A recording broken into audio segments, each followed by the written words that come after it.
ભાવનગરમાં સરદાર પટેલની 150મી જન્મ જયંતિની ભવ્ય ઉજવણી કરાઈ। સરદાર બાગ જશનાથ સર્કલથી ભવ્ય યુનિટી માર્ચનું આયોજન। કેબિનેટ મંત્રી જીતુભાઈ વાઘાણીની ઉપસ્થિતિમાં યુનિટી માર્ચનું આયોજન કરાયું। નિમુબેન બામભણિયા, કૌશિકભાઈ વેકરિયા, જેવી કાકડિયા હાજર રહ્યા। ધારાસભ્ય સેજલબેન પંડ્યા સહિત ભાવનગરવાસીઓ જોડાયા।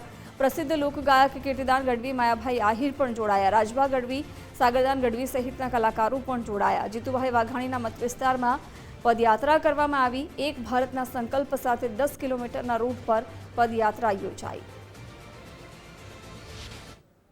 અખંડ ભારતના શિલ્પી સરદાર સાહેબના સપના જો કોઈ પૂરા કરે તો મોદી સાહેબ કરી શકે એવી શક્તિ ધરાવે છે।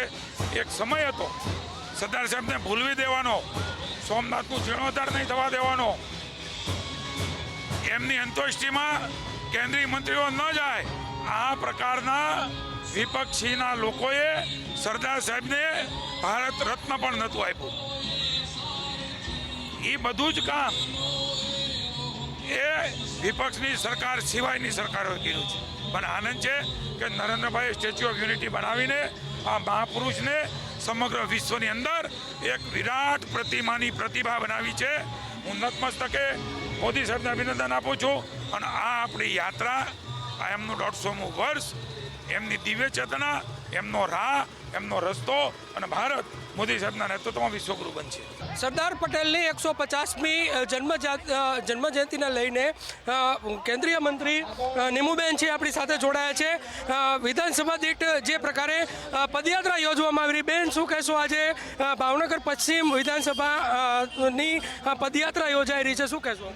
આજે ભાવનગર પશ્ચિમ વિધાનસભાની સરદાર વલ્લભભાઈ પટેલની 150મી જન્મજયંતિ પ્રસંગે પદયાત્રા ભવ્યથી ભવ્ય યોજાઈ રહી છે। આદરણીય વડાપ્રધાન શ્રી નરેન્દ્રભાઈ મોદી સાહેબે સાચા અર્થમાં સરદાર વલ્લભભાઈ પટેલને શ્રદ્ધાંજલિ આપી છે। સ્ટેચ્યુ ઓફ યુનિટીના નિર્માણ દ્વારા આપણી આવનાર પેઢીને એમના આદર્શોની પ્રેરણા મળશે।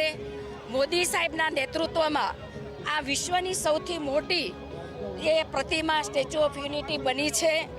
એક ભારત શ્રેષ્ઠ ભારત માટે જે મોદી સાહેબ કામ કરી રહ્યા છે, ત્યારે આપણે આવનાર પેઢી આ પદયાત્રાથી અનેક પ્રેરણા લેવાની છે। ચોક્કસથી કહી શકાય કે આજની જે પદયાત્રા છે તે પદયાત્રામાં કહી શકાય કે કૃષિ મંત્રી જીતુભાઈ વાઘાણી, અનેક જે કલાકારો છે, કીર્તિદાન ગઢવી હોય કે હોય પછી રાજભા ગઢવી, માયાભાઈ આહિર સહિતના જે લોકો છે તે લોકો અત્યારે આ પદયાત્રામાં જોડાયા છે। કેમેરા પર્સન વિશાલ જાદવની સાથે કુણાલ બારડ, ગુજરાત ફર્સ્ટ, ભાવનગર।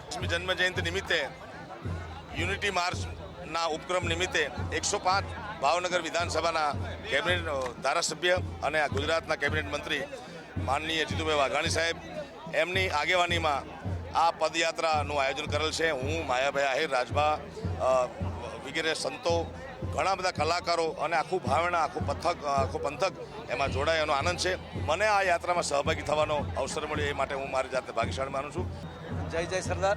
આજે સરદાર વલ્લભભાઈ પટેલના 150મી જન્મજયંતિ ઉત્સવ પૂરું ભારત વર્ષ ઉજવી રહ્યો છે, ત્યારે આ તો ભાવેણાનું આંગણું છે અને એ ઉત્સવમાં આ પદયાત્રામાં હું અને કીર્તિદાનભાઈ, રાજભા, અમારા દરેક કલાકાર મિત્રો, એમને પણ આવું આમંત્રણ મળ્યું અને અમે પણ આ યાત્રામાં જોડાણા, એનો અમને ગૌરવ છે।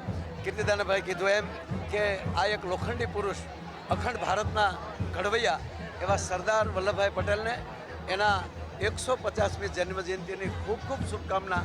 સરદાર વલ્લભભાઈ પટેલ જેવી દિવ્ય ચેતના ભારત વર્ષમાં ઉતરે અને આજ સુધી 150 વર્ષ પછી 21મી સદીમાં જેને સલામી આપવી પડે, નમન કરવી પડે, એ મહાપુરુષ પાસેથી આપણે શીખીએ। અખંડ ભારત બનાવ્યું છે, એ અખંડ ભારત અખંડ કેમ રહીએ, દુનિયાને કેમ સંદેશ આપે, એના માટે અમારા મિત્ર અને કૃષિ મંત્રી શ્રી જીતુભાઈ વાઘાણી સાહેબે અમને બધાને, મને, કીર્તિભાઈને, આયાભાઈને બધાને બોલાવ્યા। આ યાત્રામાં અમે જોડાણા। જેટલા ડગલા માંડી, ડગલે ડગલે સરદાર પટેલના વિચારો આપણી સાથે રહીએ।